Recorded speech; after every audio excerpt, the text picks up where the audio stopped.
Hello, everyone. I always want to say good morning, but it is not morning. It is officially afternoon, at least here in on the East Coast. Um, Welcome. I would love for you guys to say hi in the chat so I can get a good idea of who I am here with today.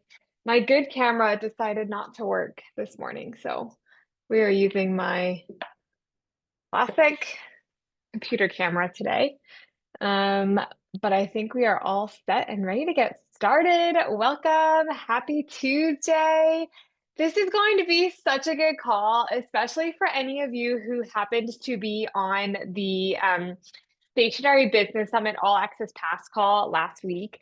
I did a Q&A that was a kind of 3 week later after the summit ended, just Q&A session where we talked through like kind of debrief from the summit because there was so much content in the summit and I wanted to be able to talk through it with everyone and answer questions and just kind of help anyone get past anything that they were feeling stuck on after consuming all of the content from the summit. So I decided, so I started, one of the questions that came through was about goal setting. And I started talking about my favorite goal setting framework called 10-10-1. And I didn't have any like slides prepared. I was just kind of spitballing and talking about it. And I realized like, oh, this would be such a good session. This would be such a good live call session. It would be to talk about the 10-10-1 goal setting framework and really go through it with you all to explain how I do that with my mastermind, how I do it with my for myself, for my business, and then I also do it with my husband. We have a family 10-10-1 that we do every year. So today we're going to talk about that, and then we're also going to do just open Q&A. So if you have other questions that you want me to talk about with you guys, if you have specific business related topics that you want to talk through, have those questions written down somewhere. And when we get to the end of the call, we will use the chat to kind of share and talk through those questions together. So I am going to go ahead and share my screen because I do have a slide deck that I'm going to work through today on our call. Um, and this is going to be interactive. So my goal is that you are going to kind of get a chance to take notes and get some ideas flowing for you and your goals for the year, your goals for next year, and kind of some big picture exciting things for you. So let me just make sure everybody's in. All right. So first things first, I'll give the context that I have done this presentation with my mastermind. I've also done this as a guest in several other creators and educators memberships and their masterminds. I have really just brought this topic into other spaces because I think it is so powerful. It's so important, and you're going to learn why as we talk today. But this is a presentation on the power of vision and the importance of really thinking big when we make our goals. And so some of you may have noticed I sent an email out yesterday, or yeah, it was yesterday, or maybe it was this morning. I think it was this morning, talking about this call and kind of what the purpose of this call is. And one of the things I said was, okay, some of us tend to think really small when we're planning goals that are coming up soon. So, like if I ask you to write down 10 goals for next year, you would probably have very realistic, very like just barely a step better than this year goals for yourself. But if I asked you to make goals that were for 10 years from now, you might be willing to dream like way bigger and give yourself a little bit of freedom to think about things that feel impossible to you right now. But because, it's so far away, it's like, oh, anything is possible in 10 years. So we're going to talk about that a little bit today and why that is and how to allow ourselves to dream big and then pull it back into the now and figure out what does that look like today? What does it look like this week, this month, this year in order for me to ultimately reach those 10-year goals? All right, so a little context for anyone who just happened to open an email of mine today and you haven't already been in my world or you don't really know who I am or my background. I want to give this context because I think it's super important. I'm a former and formal high school English teacher. I am not anymore, but I used to be a high school English teacher. That's where I started my career. My whole life, I wanted to be a teacher. I never intended to learn design. I never intended to run my own business. I never intended to learn calligraphy or any of the things that I now do. My whole life, I planned to be a teacher. I went to school to be a teacher. I'm still paying my student loans for my teaching degree, which we won't talk about. But teaching was my passion, and I taught high school English for 6 years. And then I ultimately went full time with my business. And so my business started after I had my daughter. It was a side gig. It was an Etsy shop. I was doing hand lettering. I was doing small projects. And then I decided to go full time with it once I had passed my teaching income from my business. It took me less than 2 years to do that while I was teaching. So I was running this thing alongside my full-time job. And I was a mom, I was in grad school, I was doing all the things. But ultimately, I decided to go full time with my business in 2020. And it's grown from there. And I now get to kind of merge my two passions, my two zones of genius. I get to be a part of the stationery world and design and creating beautiful paper, but I also get to teach and educate and mentor other stationers, other business owners. And honestly, that is a huge part of the context of why I'm even doing this live today. This is just kind of for fun. Like there's nothing that I'm going to pitch you or talk about at the end of this call. I really just enjoy doing this because it's a passion of mine, teaching and being in a space that feels a little more just like intimate and like I'm in a classroom with students rather than just a workshop where it's pre-recorded and you watch it later. I love the feeling of being here with you all, even if it's virtual. So that's why I'm doing this today, is just to connect with you and to give a little inspiring some ideation and just some fun business talk as we get into our week today. So some photos of my work, I tend to lean into really classic traditional coastal weddings. That's kind of the style, the niche that I have landed in as a designer. All right, so let's go ahead and get right to it today. I want you to take a moment to envision your own personal ladder of success as creators and as just humans who are achievers. Anyone here who has a business, you likely would identify in some way as an achiever. You care about growth, you care about those markers of success, those boxes that you can check to show progress, to show that you are moving forward in the direction that you want to be moving. And so we all kind of have this just idea in our heads of a ladder of success, right? So, like, each day we are just kind of trying to make a move that pulls us a little bit higher up that ladder. We're trying to just slowly take step after step after step to move up the ladder. And it's kind of similar to, the normal workforce where you are showing up each day, doing your work, and you are paying attention to small steps that you can take or deposits you can make to slowly increase your salary, to get a promotion, to feel like you are just becoming a more successful um, member of your team or important member of your team and growing your career. So we kind of have this like idea in our heads from when we're little, even of like, okay, what's your ladder of success? What does it look like to keep climbing the ladder and moving one step farther than you are now? So all of this that I'm going to talk about today is kind of a merge of different books and other thought leaders, and I'll give credit as I'm talking through it. But Stephen Covey is one of them. I absolutely love his book, The 7 Habits of Highly Effective People. It's kind of one of those like old classics when it comes to business, right? And so, so many of the modern day thought leaders in the entrepreneurial space are are saying things in a different way than what Stephen Covey said a long time ago in his book, The 7 Habits of Highly Effective People. So if you want to kind of go back to like the root of so much of what we hear on podcasts and on Instagram and TikTok and books and all of the things that we're consuming now, just go back to Stephen Covey and read The 7 Habits of Highly Effective People, because I'm telling you, it's just so, so good. But this quote I'm going to read to you from his book, from The 7 Habits. Okay, it's incredibly easy to get caught up in an activity trap, in the busyness of life, to work harder and harder at climbing the ladder of success, only to discover it's leaning against the wrong wall. It is possible to be busy, very busy, without being very effective. If the ladder is not leaning against the right wall, every step we take just gets us to the wrong place faster. So here we have this idea and this kind of proposition to step back for a moment and ask the question, is my ladder leaning on the right wall?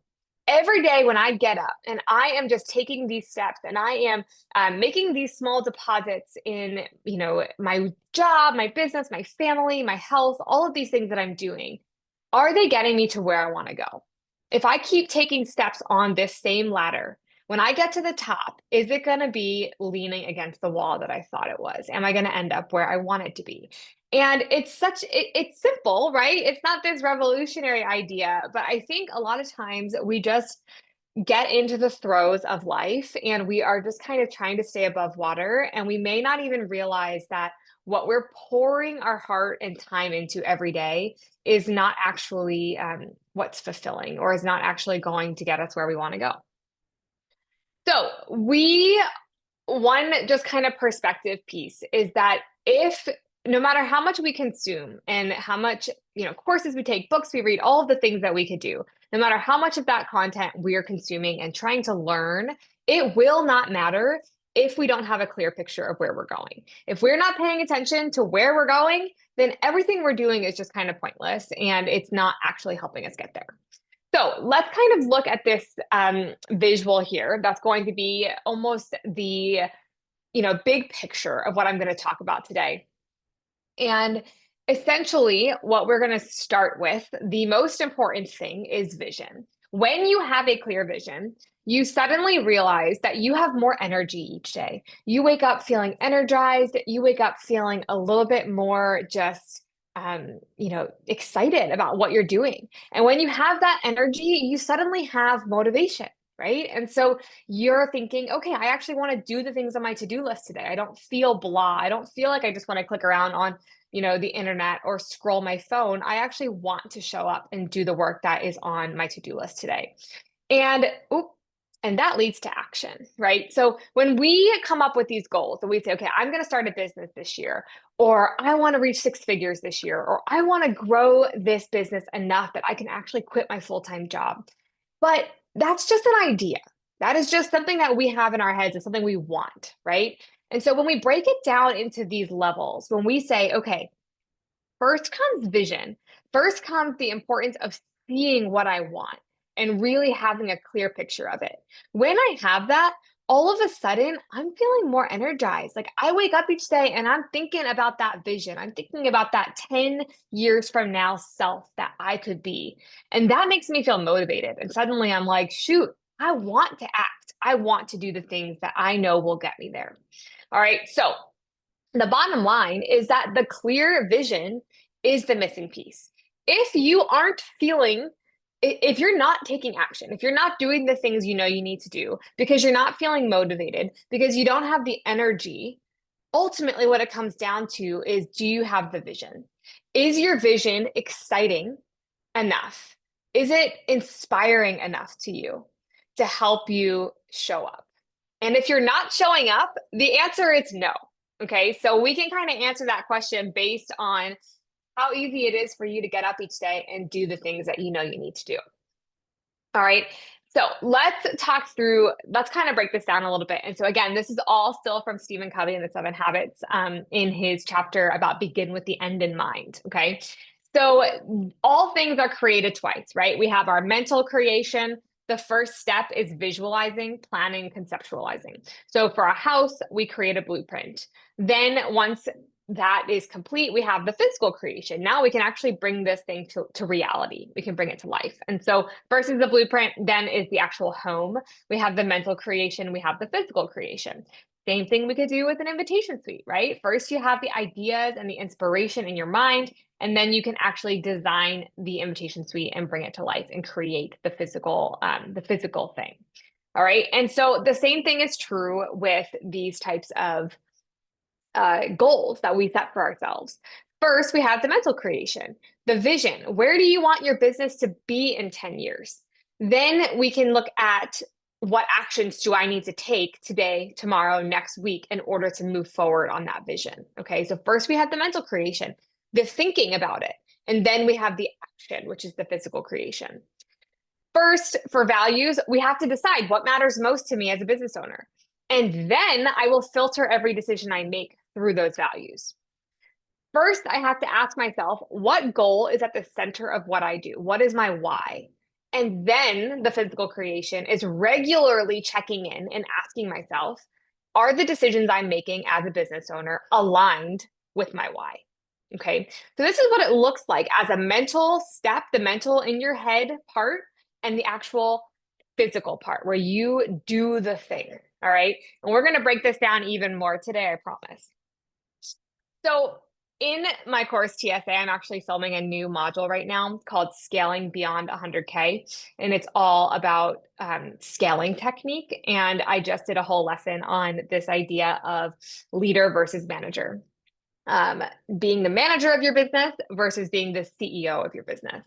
And so, leadership is the mental creation. That is where you are thinking about your business and you are thinking about your goals. You are thinking about your vision and where you want to go and what is next. You're steering the ship. The management is the actual doing of the task. And so as you grow into that CEO role, you become the leader and your team is helping with the management of those tasks. That is kind of the ideal scenario, right? And so the leadership is the steering wheel, right? This is what is determining where the vehicle is going. And the gasoline is your management. That is actually keeping the vehicle moving. It's keeping it going in the right direction. And so you as the leader are deciding where the business goes, and your team, when you get to that point where you're ready for a team, is keeping the vehicle moving, keeping the business going.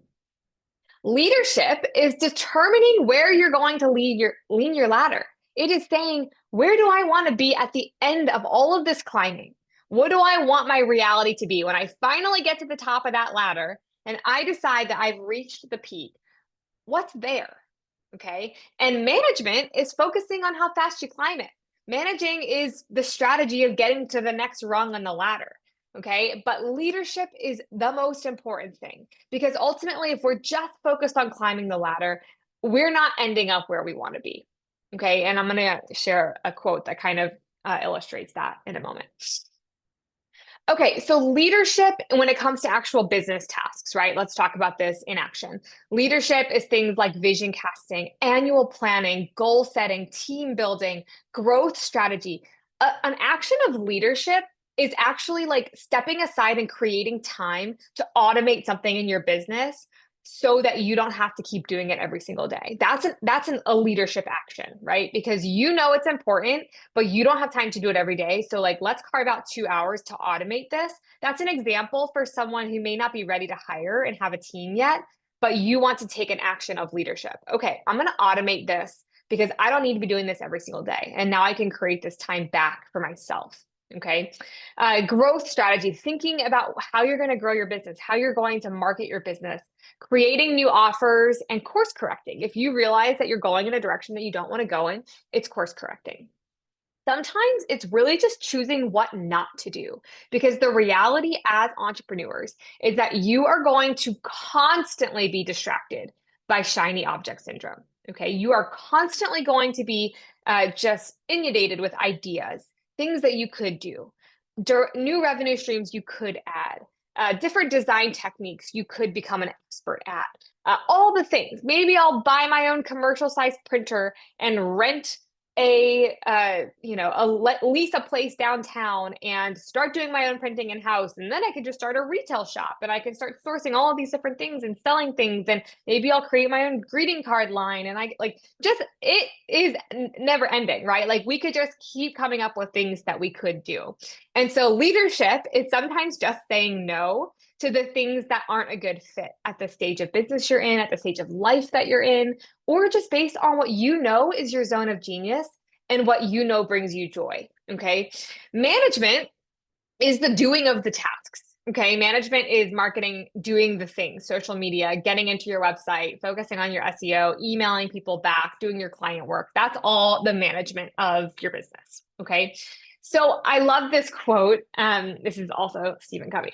It says, effective management without effective leadership is like straightening deck chairs on the Titanic. We could just run around like, frenzied chickens trying to do all of the things. But if we're on a ship that's sinking, it just doesn't matter, right? And so we have to be mindful of leadership. We have to be paying attention to our goal setting, the direction our business is heading, where we're leaning our ladder. We have to be the CEO of our business before we can even start obsessing over emailing people back and posting on social media and getting our website looking great. Okay. All of these things matter, but we definitely have to focus on the big picture. And that's kind of the preface for why this exercise, this 10-10-1 framework really matters. Okay. So here's kind of the question that's going to lead us into the 10-10-1. Are you regularly visualizing your dream life? Are you regularly concentrating mentally on what you really want for yourself? Are you doing that every single day? So that you have a refreshed excitement and energy reserve that you can pull from every single day. Okay. When you're regularly visualizing your dream life, then you have that refreshed excitement and energy. When you have the refreshed excitement and energy, now you actually want to accomplish your to-do list. You want to, because you have energy and excitement for it, because you recognize it's a step toward your dream life. Okay. And all of that leads to the action. All of that leads to you being willing to push through the hard moments so that you can get there. Because the truth is that a lot of us, I'm sure, can relate to this idea where you have a new idea, you feel excited about it, and you maybe have like 3 hours worth of like excited energy that you pour into this thing. But then it fizzles out. And suddenly you're sitting there like, what did I even get myself into? Like, okay, this is really messy. This is confusing. This is hard. I don't know that I need to worry about this. Just push it aside, like, forget it. Okay. So we get a new idea. We have shiny object syndrome. Oh, I'm going to launch a new semi-custom collection. And then I start mapping it out and I start like creating a Trello board and I have all these checklists and these ideas and I get on Pinterest and I have all these inspiration boards and it's all feeling exciting and like, oh, this is going to be really cool. I'm going to launch it. I'm going to make a new revenue stream for my business, all of this good stuff, right? But then it gets hard. And that's where we have to ask ourselves, am I pushing through those hard moments? Am I saying to myself, okay, it's hard, but I know why I started doing this. And it's down here. It's the vision. It's the dream. It's where you know you want to be. And if you don't get through this hard moment, then you're just fizzling yourself out before you have the chance to reach that goal. Okay. So this quote I love, and I keep this like center of my mind all the time. It's one of those quotes that you can write down on a sticky note and read all the time because we need this reminder so often. A successful person has the habit of doing things that failures don't like to do.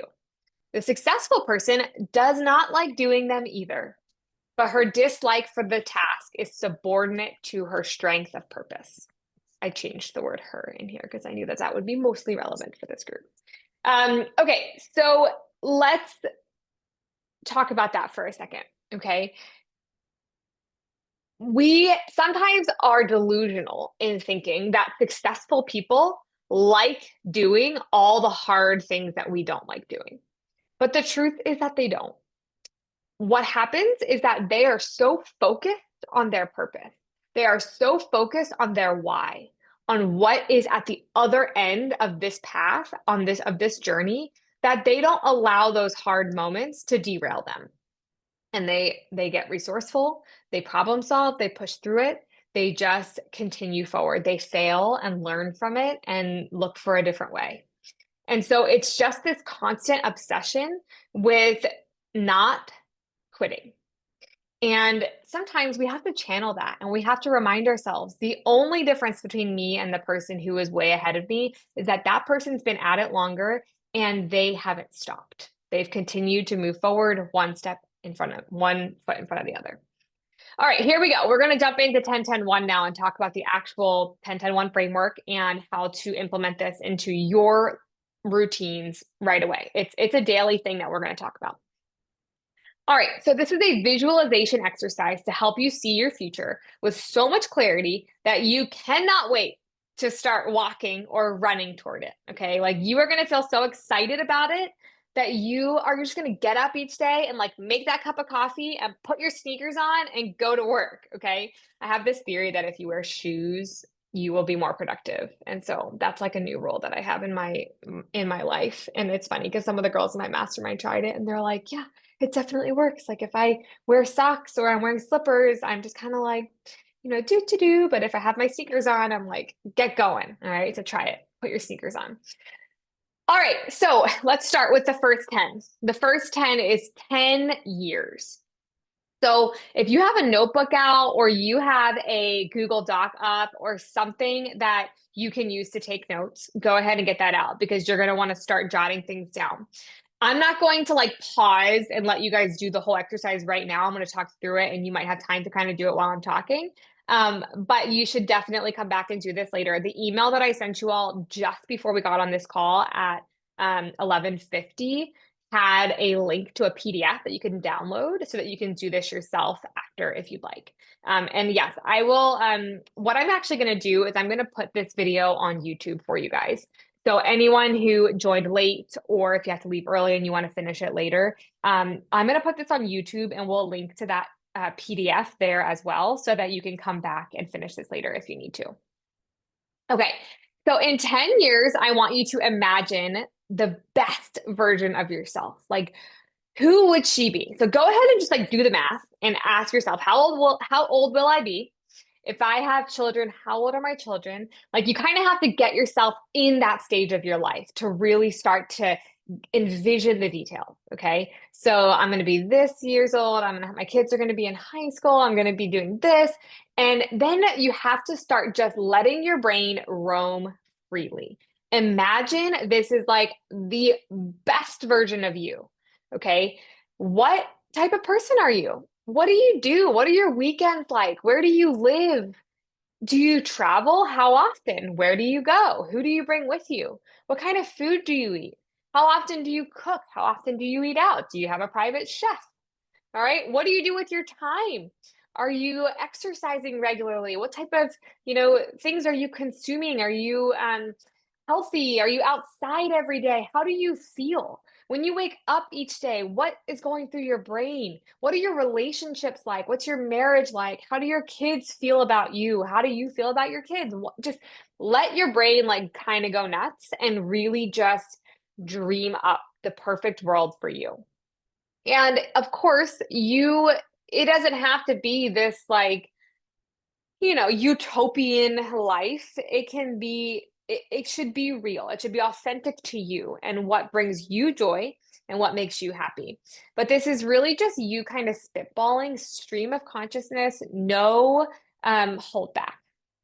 And so, like another exercise you can do when we had my mastermind group, we met in person in 30A back in April. We talked about kind of this goal setting stuff, and then we did vision boards. And so I had brought a bunch of magazines and like canvases, scissors, glue, and we all sat down and actually like made vision boards of what our life will be like in 10 years and what we want and just created that fun vision element of it. And so you could do that on Pinterest. Jump on Pinterest, make a 10 years from now Pinterest board and just have fun with it. Like travel stuff, fashion stuff, all the things, like put it on there and allow yourself to just soak it in and really envision it for yourself because you have to do that. That again, when we go back to our little step-by-step process, the bottom, the foundation, the base of everything is your vision. How clear is it? Do you have a clear vision? Okay, once you have your clear vision and you're inspired by it, you're excited about it, it just like, if that were your life, oh my gosh, it would be unreal. Once you have that, now you're ready for the next 10. The next 10 is your 10 realities. I want you to write down 10 realities that would need to come true, 10 things that would have to be true in order for you to be the person you just imagined. So, like, now you kind of have this vision of your life. But what are 10 things that are not true now that would have to be true in order for that life to be reality? Okay. So for example, if the best version of yourself, if your 10-year vision self can vacation 5 times a year, one of your realities might be to have a team who can run your business while you're away. Okay. So that is that is something that you can write down that feels uh, tangible, it's measurable, it is achievable. It's like, okay, this is something that I can do. If I want to be able to vacation 5 times a year, I have to have a business that can run while I'm away. I need a team. And so that could be one of your realities. I have a team. If the best version of yourself has a circle of friends who feel more like family, then maybe one of your realities is that you are deeply connected in your local community. So like sometimes like I know a lot of other, women who are around my age who have kids and are just kind of like in that stage of life of like raising kids. If especially if you don't live where you grew up, right? It's hard to make friends. Like having friends is a struggle and is a pain point for a lot of people. And this is one where it's kind of hard to like measure that. Like, okay, well, what do I do? Like, how do I just make friends, right? And so I love this thinking about, okay, the 10-year version of myself, and when I'm envisioning her, she has she has good friends who have kids that her kids are friends with, and maybe we vacation together and we hang out regularly and watch football on Sundays and we just do things together, right? Okay, so like I need to now step that back and think, how does that happen? Like, in what context would I meet these people? And so I need to get connected. I need to get into the school and volunteer. I need to, get back to going to church regularly and join a group. I need to be actively pursuing those relationships. And so sometimes it's even just allowing yourself to envision what you dream of that then you can slowly work it backwards and say, what does this actually look like? What am I not doing now that I could be doing to help me have that? Okay. So your 10 realities. I can give you a few more examples of mine from the first time I did this. This was in 2018. It was mine and my husband's 1 year anniversary. I wasn't even pregnant. Actually, you know what? I was pregnant. I was pregnant with my daughter, but I had no kids out of the womb yet. And I was still teaching. I didn't even like dream of being a business owner at that point. So like my life was very different than it is now. And some of my goals were like, it was fairly small goals for me. Like they felt big for me then. But my 10-10-1 was like that we had like $50,000 saved and that I worked out 3 days a week consistently, and that our kids wanted to spend time with us. That was one of them. And so, like, certain things that just felt at that point, actually, one of them was that we lived in Lidditz and owned our own house. And so, things at that time that felt like huge things. And I think within 3 to 4 years, we looked back at that list and realized that we had checked off almost every single one of them. And so sometimes you're going to reevaluate these, but your 10 realities are going to be the 10 truths that need to exist in order for you to have the 10-year dream life that you're envisioning. Okay, let's see here. What write these realities in present tense as though they are already true. So for example, instead of saying I will lead or I will have a team of 5 women, it's present tense. I lead a team of 5 creative, motivated, and fun women. All right. I am deeply connected and known within my local community. So these are examples of how you want to actually write out your 10 realities. You want it to be written in present tense as if it's already true. And it should be a simple statement like these. Okay. So now we've worked through 10, 10, and we're on the 1. Okay. So 10 years from now, what's your life like? 10 realities that would make that dream life true. And then 1 goal. And so you are going to actually choose one of your 10 realities that you will focus on first, that will become your top priority right now. Okay. And so the goal is to ask yourself, which one of these 10 things, if I focused on and accomplished first, would get me closest to my 10 years from now self? And so for me, I can't even, I think my business was the one that I chose to focus on. I think it was like, if I focus on growing my business, then so many of these other things can happen, right? Like freedom and time with my family and saving money and being debt free and all of these other things that were on my list. If I focused on growing my business to a certain revenue goal, that would be the one that moved me the farthest. And so you are going to choose the one that you think gets you the closest to your 10 years from now ideal self and put a star next to it. And that one is going to be the one that's like, you like that one you want to plaster everywhere. Like jump into Adobe or Canva and make a pretty phone background with that goal on it. Put it on your phone, like make something to put on your desk, like just stamp that thing everywhere because you want it to be constantly at the center of your mind. Okay.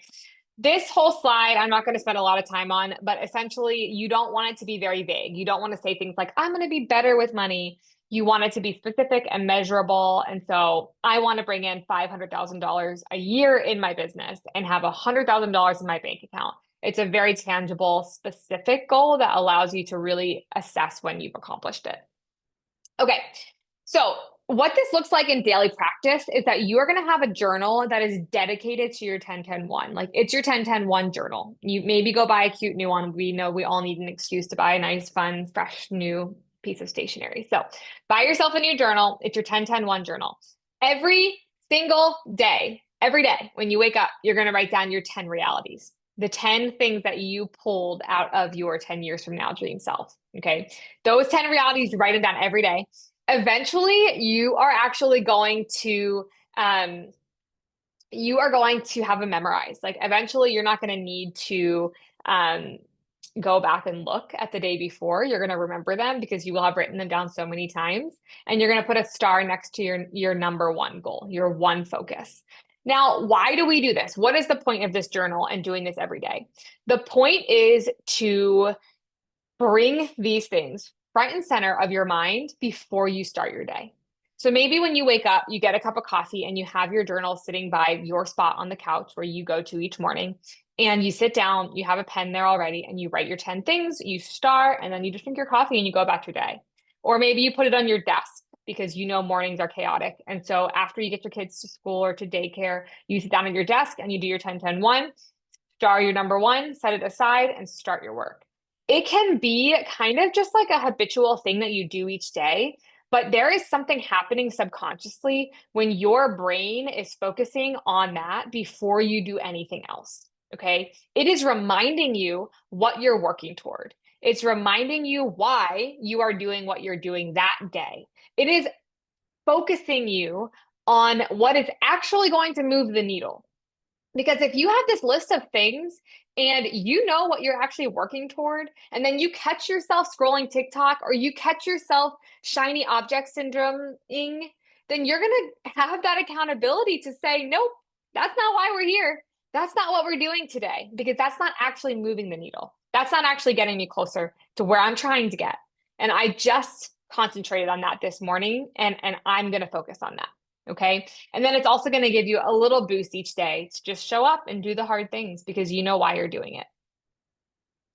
Okay. And that's exactly what I just said. This 10-10-1 exercise is your self-leadership. It is a version of self-leadership in your business. It's your compass that you're going to take out regularly. You're going to check it and you're going to see, am I on the right trajectory? And is my ladder against the right wall? Am I stepping in the direction of where I want to go?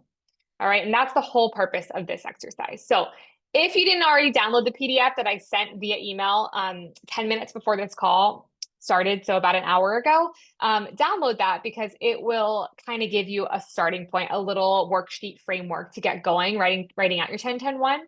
And I would love, I'm just going to say this now before we get into regular Q&A. I would love, if you start doing this, I would love for you to tag me in your first couple if you like take a little picture of your journal. It doesn't even have to show your 10-10-1, but just like tell me that you're doing it. I would love a little bit of that accountability from each other. Maybe I'll start sharing mine on my stories too. And we can just kind of like ping each other like, hey, I'm doing this. I'm showing up. I'm writing down my 10-10-1. That would be so good. Okay. Let's see here. So I want to give you guys a couple reminders and then I'll go through the chat and start answering Q&A. So if you have other questions that you want to ask me, business related, stationery related, or client project management related, any of that, we'll have some time for that. I have about 20 minutes here. So a couple quick announcements though. Coming soon, we're opening registration in just a few days for my free workshop, Paper, Profit, and Pricing. It is a whole workshop about numbers, okay? This entire workshop is designed to help you identify profitable pricing and have a better conversion rate with proposals. So when you're sending out pricing to leads and to clients, this workshop is intended to help you not only make sure your pricing is actually profitable and within the industry standard, but it's also intended to help you sell better, to have more conversion, a higher conversion rate, and to feel more confident in your pricing. So it's going to be really, really good. We have this like magical pricing calculator. It is a Google sheet. It's a spreadsheet, and it literally touches on every single possible upgrade you could imagine. And it's preset based on the vendors that we work with, their actual pricing. And so we're going to be giving that away in this workshop for free. It's part of the free workshop. When you sign up, not only are you going to get that pricing calculator that you can use for your own proposals, but we're going to talk through how to use it. So I'm going to give you guys a full tutorial on that. And then we're going to have a live call all about proposals. So the live call is going to be where I share how I create proposals for clients, best practices for sending them off, avoiding getting ghosted, how to really just make them excited about looking at your proposal rather than feeling anxious and nervous about the numbers. So it's going to be really, really good. And you're also going to get my proposal template. I'm going to share that with you guys. So great question, Nikki. Will the workshop cover semi-custom? So I will definitely talk about semi-custom and adjustments that I make in pricing based on semi-custom. So it's kind of going to just talk through pricing as a whole. We're going to break into like the actual calculator has wedding day paper stuff. It has save the date. It'll have what we do if we're doing a semi-custom design. So you're going to get all kinds of different angles in the pricing world. Okay. And then the last thing I want to remind you, because the paper profit pricing workshop is my pre-launch workshop for the Stationery Academy. So every year I do a free workshop that kind of gives you a taste of what it's like to be in my course. And the Stationery Academy is my comprehensive stationery business course, and it's opening in just under a month. September 10th. I'm so excited. We open this course one time a year. And so I want to talk about it leading up to it so that you are aware it's coming. It is an investment course. It's an immersive coaching program. It's not just a few lessons of content. It is actually almost 100 lessons worth of content because it teaches you literally everything from registering your business all the way through design, marketing, sales, growth, scaling, hiring, everything. So I want you to be thinking about it. And if you have questions about it, let me know. I will actually put the waitlist page in the chat for you. The waitlist page is literally the sales page for the course, but instead of being able to enroll, you just join the waitlist. So the reason I say that is because you'll be able to see all the lessons, all the information about the course, and then you can let us know if you have questions. Okay, I'm going to go ahead and stop my share, and we can talk a little bit about your questions. So let me just grab the waitlist page for the Stationery Academy and give that to you guys first for anyone who wants that. Okay, I'm going to, I was going to see if I could pin it, but it's not going to let me. Okay, that's fine. All right, I'm going to go back through the chat because there are some questions that I think I missed here. What company do you use to make stationery? Any suggestions? Absolutely, I have a suggestion. I'm going to put it in the chat. So I use Printswell for most of my digital printing. And so Printswell is my go-to digital printing. They are amazing. And a lot of our work is digitally printed. We work with Czar Press for letterpress, and Czar does a lot of our specialty printing as well, die cut shapes, foil press, things like that. But Printswell is our go-to for much of the pieces that we design and print in my business. And so I just linked them for you. That link is my affiliate link, and it gives you a $25 credit on your first order. So if you've never worked with Printswell before, if you use the link I just dropped in the chat, you will be able to have a $25 credit automatically applied to your first order. Okay. So I'm not going to refresh on the 10-10-1 strategy just because I just talked about it, and I'm sure some people are tired of hearing me talk about it. So, but I did announce that I'm going to put this video on YouTube after. So anyone who missed part of it, you will be able to grab it there. And you can also jump into your email. And 10 minutes before this call started, about an hour ago, I sent an email that has a PDF that goes over the 10-10-1 as well. Okay, how do you envision your future without falling into that utopian version or just falling into that shiny object syndrome?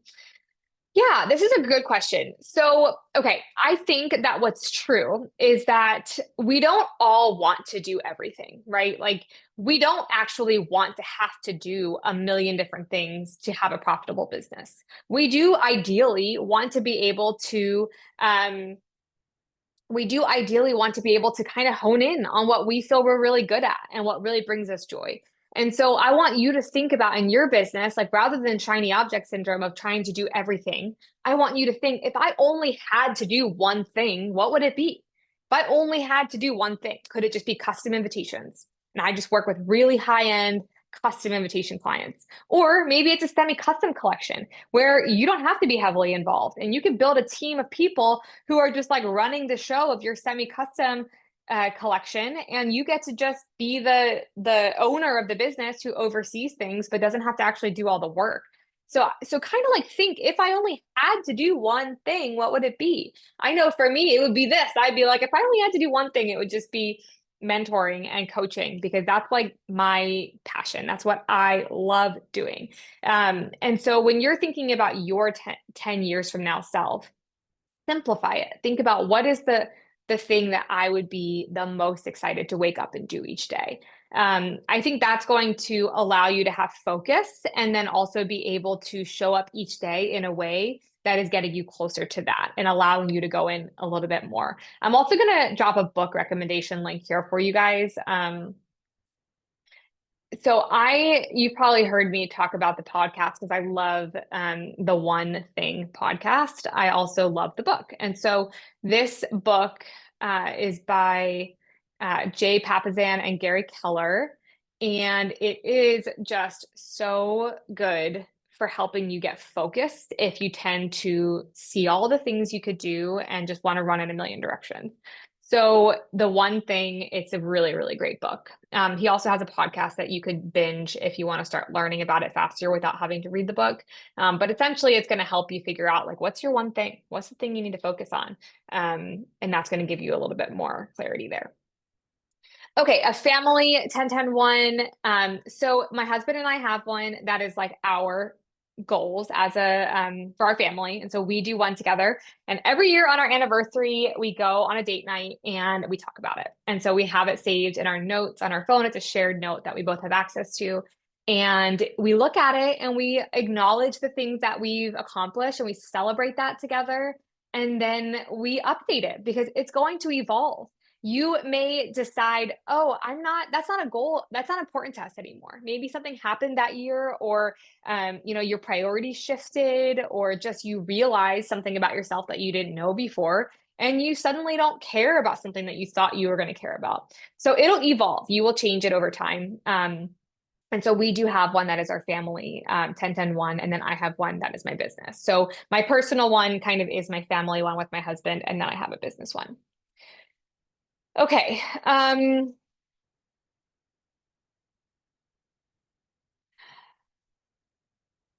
I'm just reading this message in the chat about someone's story and kind of talking about going back into wedding invites. Yeah, I mean, the fact that you're here right now on this call might be your sign that doing wedding invites could be kind of just coming back to you and maybe trying to pull you back in a little bit. I think that if you are feeling an ache for something creative, if you are feeling the just desire to have your own thing that is a passion project that maybe allows you to build side income for a period of time before eventually becoming a career or a business for you, and you still feel passionate about creating stationery, then absolutely. I'd love to talk with you more too if you want to email me or message me on Instagram to kind of talk through your story specifically. Yes, Marcy, everything in the workshop is free. It is a free workshop and anyone can sign up. So as long as you sign up for the workshop with your name and email, you will get the pricing template and all of the resources that we include. The actual access to the 2025 version of TSA will be steeply discounted for alumni. I believe it's like 75% of a discount. And so it's a very small fee to join again, where you'll get all the updates as well as access to all of the coaching and live elements of the 2025 course. So alumni will get information about that sooner than we send it out to anyone else. So that is coming. Okay, this is a mailing question from Sarah. Is shipping invites as a parcel the only way to make them trackable, or is there a way to track invites sent through regular USPS mail with a stamp? Okay, so from my understanding, you can put a sticker barcode on an envelope that has stamps to cover the actual cost, if that makes sense. So like, let's say, you're told that it costs $2.50 to mail this invitation as a trackable parcel. It's still going to be mailed as a parcel, but you could use stamps to cover that $2.50. And then on the back, you could put a barcode sticker that the post office would then scan for the tracking. That way, like if you want the aesthetics of the stamps instead of like a shipping label, you could do that. And then when you go to the post office, they'll give you barcode stickers that you stick on the back of each envelope, and then they'll scan those and give you like a report with the tracking numbers. So it's definitely doable. But it's definitely easier and requires less manual work to do the shipping labels because you can print them with like a shipping label printer at home and just very easily stick them on there. I'm guessing that you're asking this having already watched my lesson on it, whether through the summit or my invitation mailing course, because I do have a course called Invitation Mailing 101 where I teach how to use trackable shipping labels and all of that for mailing invitations. So if you haven't watched that, definitely watch that. But I think our default is to just use the shipping labels. And we use a mailer, a Thicky-Lope mailer. I don't think I have any in my desk. Otherwise, I would show you what that looks like. It's basically like a thicker envelope that kind of looks like a little cardstock mailer. And it kind of has like a pointed flap that you flap down, and then we put an actual envelope inside of that. So that's kind of how we do it, but hopefully that's helpful. Okay. Printwell does not do pens, pencils, and brushes. They're not really a supply store. They're more a print shop, a printing resource. Oh, such a good question. I actually just updated this link on my website. So let me give you guys my link to my supplies page where Kaylin asked about credit cards for stationers. I use the Chase Ink card. That is exactly what I use. And it is linked on the page that I just put in the chat. So I have this website page that's just like all of my favorite supplies and resources. It's like, all my Amazon products that I use in my business are tape guns, my at-home printer, packaging materials, like things like that. And then if you click the tab that says business resources, you'll see a lot of the tools that we use. And one of them is the Chase Ink card. I do believe, again, that my link gets you something like extra, either like a credit on for like a $40 credit or something, or it might be just extra points. I use Chase Ink, and we put all of our Printswell orders on that. Pretty much anything that I buy in my business, I put on my credit card. Of course, I clear it every single month, but I do all of my spending on the credit card. And I'm telling you right now, if you are not using a business credit card and you spend a lot of money in your business, you are like missing out. Like, go get signed up for one of these business credit cards. As long as you're comfortable with your ability to manage credit and that's not a concern for you, I I pay for at least 1.5 to 2 vacations a year with my rewards from my credit card. And so, like, paid in full. Last year, I took my sister and her husband and myself and my husband to New Orleans for 4 days. None of us paid a penny for that whole trip. Our flights, our hotel, everything was paid for by my rewards points, including $1,500 in just spending money that I had left over to just use while we were there. So it is amazing the rewards that you can get. And when you're spending a lot of money already in your business, it is absolutely worth having a business credit card. Again, as long as you're comfortable with credit. So, okay, so let's see here. Your website is so beautiful. Can you recommend software for creating a website? Yeah, I love this question. So my website is hosted on Showit. Again, I do have a link for Showit on that supplies page that I just linked. If you want to, if you want to go find it. Showit is kind of like the Canva of website design. It is very user friendly. It is drag and drop. It is you can just add photos and resize them. You can add a square and make it all different, dimensions and color it. Like, it's super easy. You don't have to know any coding or have any like knowledge of website design in order to use it. There are also tons of templates that you can purchase that will literally just like plop the website into your account. And then you just go in and change the photos and change the words and make it yours. So I really love Showit. I have used Showit from the beginning. I've never had a different website platform.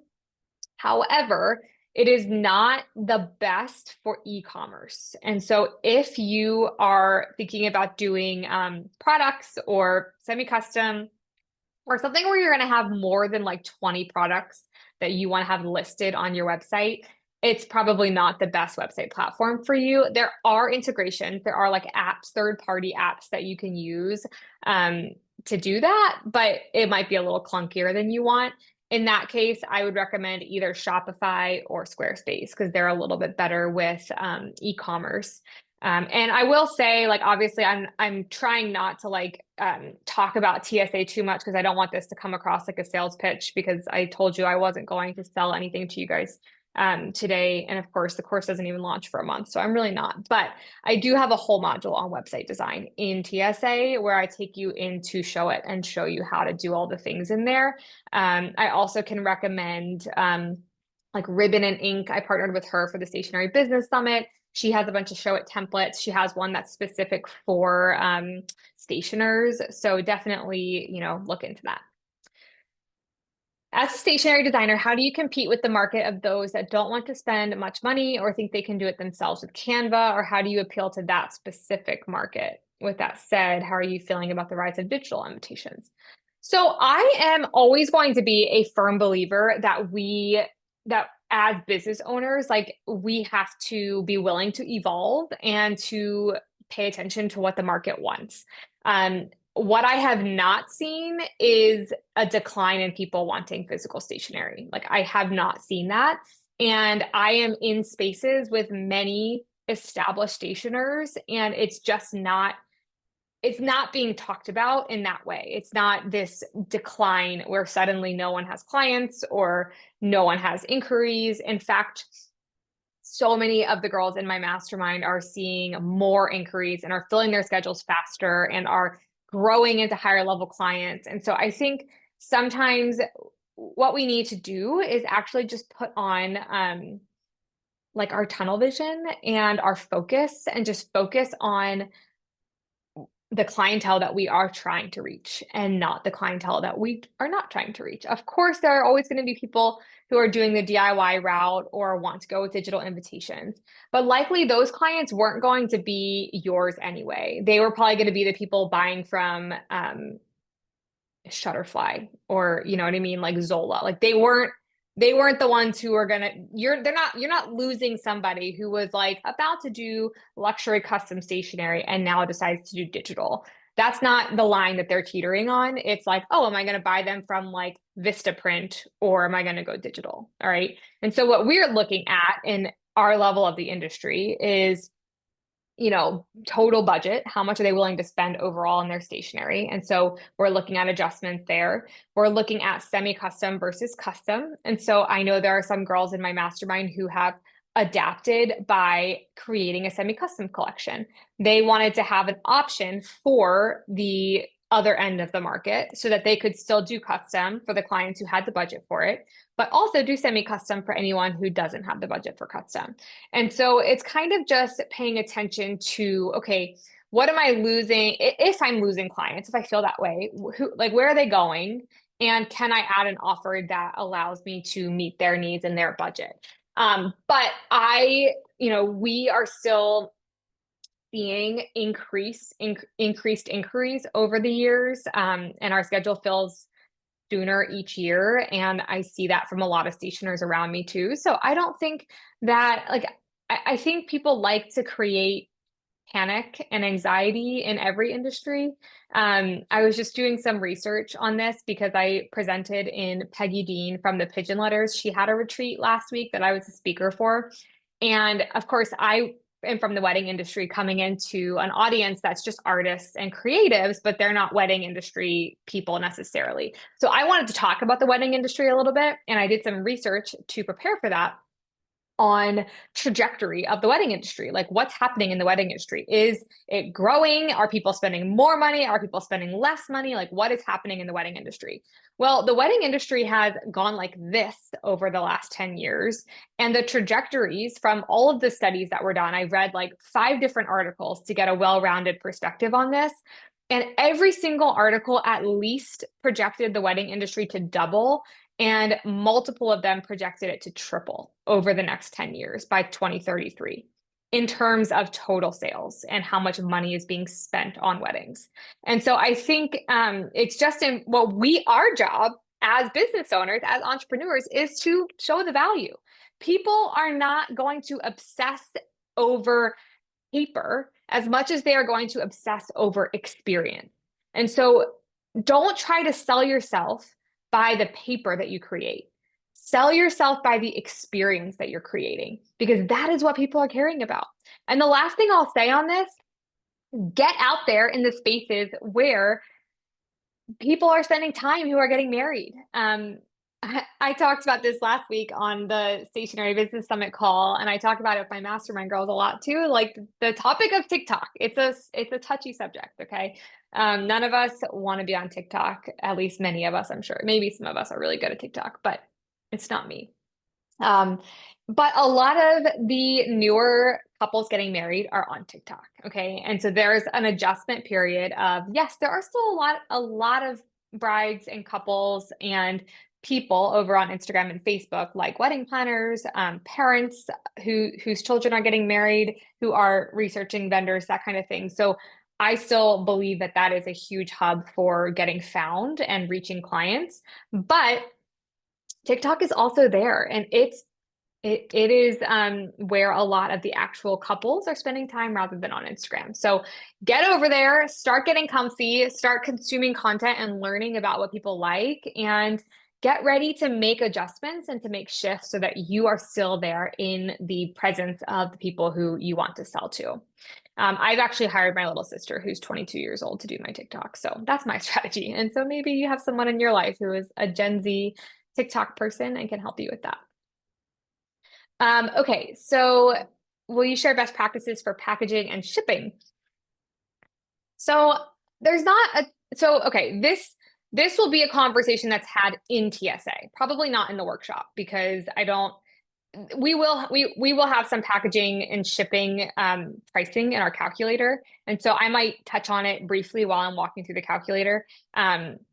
But we mail for most of our clients. And so we are not typically boxing up big boxes of invitations, because we actually send the invitations out to the guests. And then we're just sending small packages with a few extras or with their keepsake suite, little things like that. But we do talk about, like, shipping, especially in terms of like materials cost. And when you're sourcing things from three different vendors, making sure that you're accounting for the shipping for each of those vendors for it to get to you. So things like that will definitely come up in the workshop. But in the course, we have a whole module on assembly and mailing, and we're going to do a Q&A. So this year, we're doing our Q&As a little bit differently. In the course, everyone who's in the course is going to get access to all of the Q&As from the last 2 years. And then we're doing a weekly Q&A with me that is themed to each module. So essentially, we're going to kind of work through the course, one module per week together. And each week we have a Q&A about that module. So eventually we're going to have a Q&A about assembly and mailing. And Sarah on my team, who does our assembly and does all of our packaging, is going to be on that call. And she's going to have all of her things with her so that we can show things and talk about things and answer your questions about how we do that. So it'll be a part of TSA, but probably not a huge part of the workshop. Great question, Carol. She asked, do you recommend starting out as a sole proprietorship or an LLC?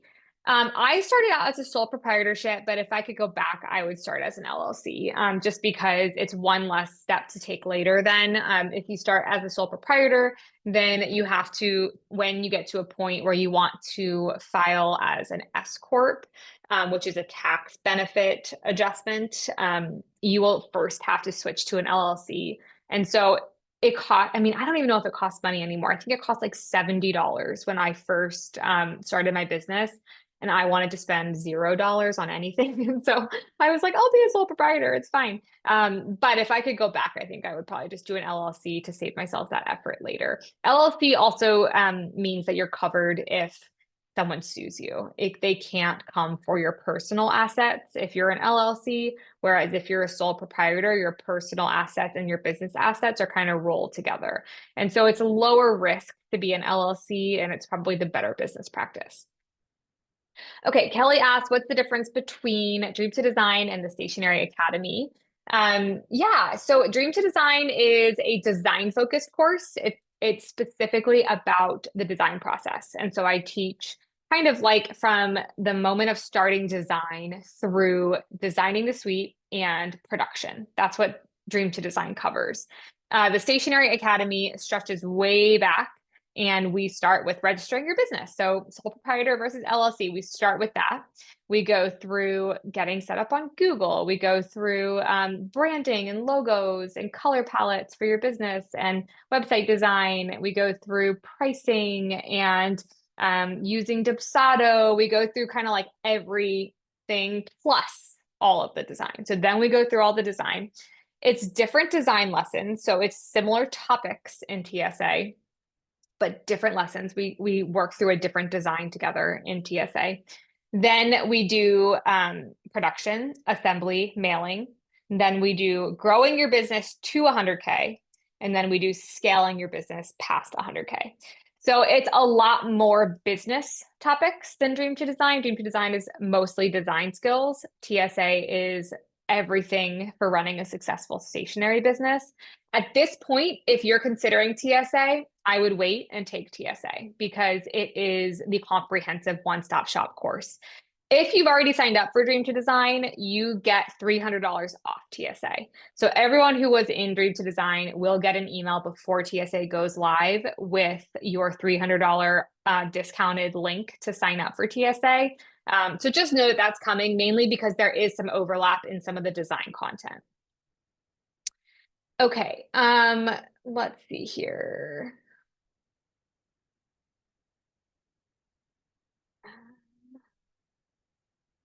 I feel like I always confuse myself when I do this because then some of the messages I'm reading like were sent 20 minutes ago and I'm like, I don't remember what this was talking about. So I apologize. I'm way back in the chat here.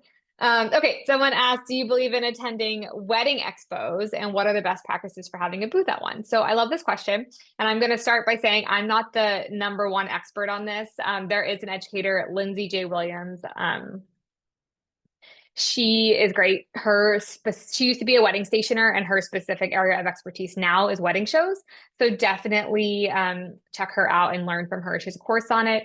I also do have replays of coaching calls that she did in my past courses that will be a part of TSA. I don't do wedding shows, and so I guess like that's kind of just not something that I ever leaned into, mainly because I was, had young kids when I started my business. And so being away on the weekends just wasn't ideal for me.